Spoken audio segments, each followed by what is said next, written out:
Magandang araw po sa inyo lahat. Welcome po sa panibagong video natin dito sa Makapili TV. Ngayon ito pag-usapan lang po natin itong anomalya sa ayuda. Kung naalala nyo na meron po tayong video dyan na sinasabi nga natin na ginagamit ng mga ilang politiko yung pamimigay ng ayuda para sa pansarili nilang kapakanan. Andyan yung pinagkakitaan nila, andyan yung para magamit yan sa susunod na election para makilala sila. So dito may expose dito si Senator JB Ejercito tungkol sa katkungan o yung pinagkakakitaan daw yung pamimigay ng ayuda, lalong-lalo na doon sa tupad na kung saan ang dapat ang makikinabang yan yung mga talagang nawalan ng trabaho or yung talagang mas karapat dapat mabigyan. So ito panoorin po natin at medyo pumalag din dito yung inaakusahan ni JB Ejercito na si Mayor Zamora ng San Juan. Pero tandaan po ninyo, magkalabang ang kanto sa San Juan. Matagal na po itong naglalaban. So makikita nyo may halong politika ito. Kasi kung talagang may ebidensya rito si Senator JB, bakit hindi niya sampahan ng kaso? Itong mga tinuturo niyang nakinabang dito sa ayuda na may korupsyon sa ayuda. So panoorin po natin to.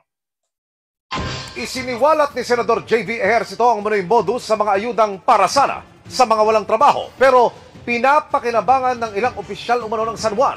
Ang kasalukuyang nakaupo sa pwesto na si Mayor Francis Zamora, pumalag sabay diing malinis ang kanyang konsensya. Tinutukan yan ni Mav Gonzalez. Sa privilege speech ni Senator JV Ejercito, ipinakita niya ang video ng isang taga San Juan City na nilapitan umano ng staff ng isang konsehal ng San Juan. Binigyan daw siya ng transaction code para maklaim ang ayuda mula sa Department of Labor sa ilalim ng TUPAD program. Staff po siya ni Paul Arcadi. Ngayon po, ang sabi sa amin, pag na-withdraw na namin yung pera, yung binabanggit niyang Paul Artadi, dati ito pong PBA player na ngayon councilor po ng San Juan. So para medyo meron tayong konting background kung sino po yung tinutukoy niya rito. So dati siyang PBA player po na ngayon councilor po ng San Juan. 1,000 lang daw yung kukunin namin. Yung 6,500 daw, ibigay sa kanila para daw yun sa kay Mayor. Ang 7,500 pesos na ayuda, naging 1,000 pesos na transfer fee. Ang 6,500 pesos naging cash in ng mga galit na politiko tulad ni Mr. Mayor at Mr. Councilor. Hindi nga ito simpleng kickback, remittance na po ito. Sa isa pang video, may makikitang nangongolekta at nagbibilang ng pera. Ayon kay Senador Ejercito, mga kasabwat daw sila. Napakita naman dito ang mga kasabwat habang kinukolekta ang binibilang at katpok ng mga opisyalis.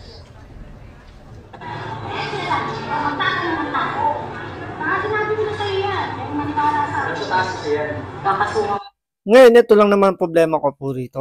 Medyo babalanse po tayo. Ginawa itong expose na to during privilege speech ni JB Ejercito, ni Senator JB. Ngayon, kapag nasa privilege speech kasi itong mga senador na to, immune po sila sa lahat ng kaso. So, hindi sila pwedeng sampahan ng kaso. So, pwede lang sabihin lahat ng pwede nilang sabihin, pwede silang mag-expose.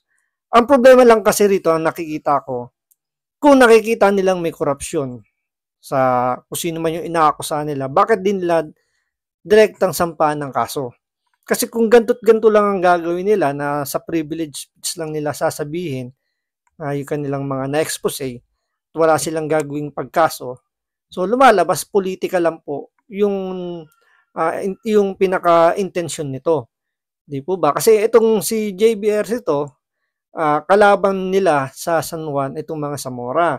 So hindi natin pwedeng alisin yung politika dahil parang sinisingle out niya rito. Although may kasamang councilor, siyempre, andyan yung sinasabi niya na kaalyado nga naman to ni Mayor. So may kuntsabahan. So 1,000 lang daw yung ibibigay dun sa tao, then yung 6,500 parang yun yung mapupunta sa councilor, tsaka dun sa mayor, yun yung paghati-hatian. So medyo hindi lang natin dito parang ang hirap lang paniwalaan agad-agad Gawa nga na kung wala silang isasampang kaso, balewala rin. So parang lumalabas, sinisiraan lang niya itong mayor ng San Juan dahil ano lang, parang hearsay, although meron, yan na nga, may hawak silang ebidensya. So bakit lang hindi nila i-direct file na lang sa ombudsman? So yun yung pinaka-proper way na bago sila magsalita ng ganyan, isampa muna nila yung kaso. Di po ba? Kesa yung puro ngak-ngak lang din sa privilege speech nila sa Senado, tapos eventually parang pababayaan lang nila na walang namang mangyayari na makakasuhan. So ano yung naging intensyon? Sirain lang yung reputasyon nung nakaupong mayor at yung isang senador na ex-PBA player na sinasabi nga si Councilor Paul Ortadi. Hindi naman sila makakasuhan. Yung sa taas nun, Ano yung nakasuhan nyo? yung umawak nito, kasi punta sa dito, Kasi pwedeng scripted lang tong mga nangyaring tong mga video-video ganyan, 'di ba? Parang nasanay na kasi ang Pilipino gumawa ng mga ganyang mga prank-prank or mga video-video na kunyari stolen shot lang yung kailang conversation pero scripted naman pala. So madaling gumawa ng ganyang klaseng video. Ngayon, kung talagang legit yung video na yan, so bakit di nila sampahan ng kaso? 'Di ba? Yun lang naman yung punto ko eh. Bakit di nila sampahan ng kaso kung meron silang matibay na ebidensya? Reklamo pa umano ng ilang benepisyaryo, ipinapamigay ang tupad bilang pamasko sa mga kapitan at kagawad sa San Juan City. 15,000 sa bawat kapitan at 7,500 sa bawat kagawad. Pero kung kalaban ka, hindi ka kasama sa Christmas party. Ang kailangan na gawin, magbigay ng pangalan at sila po ang tatayong beneficiaries. Pero yun po ang ginagawang pamasko. Mga kapamilya, kamag-anak o kaibigan nila nakapangalan. Dahil hindi nga po eligible ang mga barangay officials sa tupad. Hindi pinangalanan ni Ehersito ang alkaldeng tinutukoy niya. Pero kung sinasabi niyang sa San Juan ito umano nangyari, ang alkalde ng San Juan ngayon ay si Mayor Francis Zamora.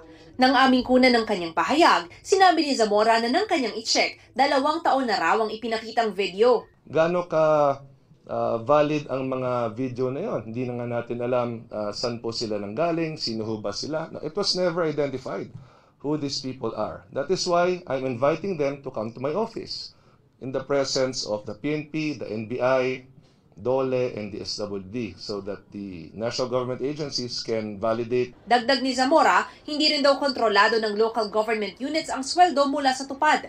Malinis daw ang konsensya niya at sasagutin niya lahat ng issue. Nakausap naman ng GMA Integrated News sa cellphone si Councilor Artadi. Sabi niya, wala siyang kinalaman sa nangyari at wala ring utos mula sa kanya. Luma na rin daw ang video na kuha ng dati raw niyang staff. Umamin daw ito sa kanyang nagalaw nito ang pera dahil gipit daw ito. Para sa GMA Integrated. So, may punto naman dito si Mayor Zamora na siya yung tinutukoy kasi alkalde nga daw ng San Juan. So, sino yung alkalde ng San Juan? Isa lang naman yun, di naman yung 10. So, si Mayor Zamora yung pinatutungkulan ni JBRs ito. So, since sinasabi nga luma na yung video na yan, so andun yung politika, yung issue ng politika na talagang anong intensyon.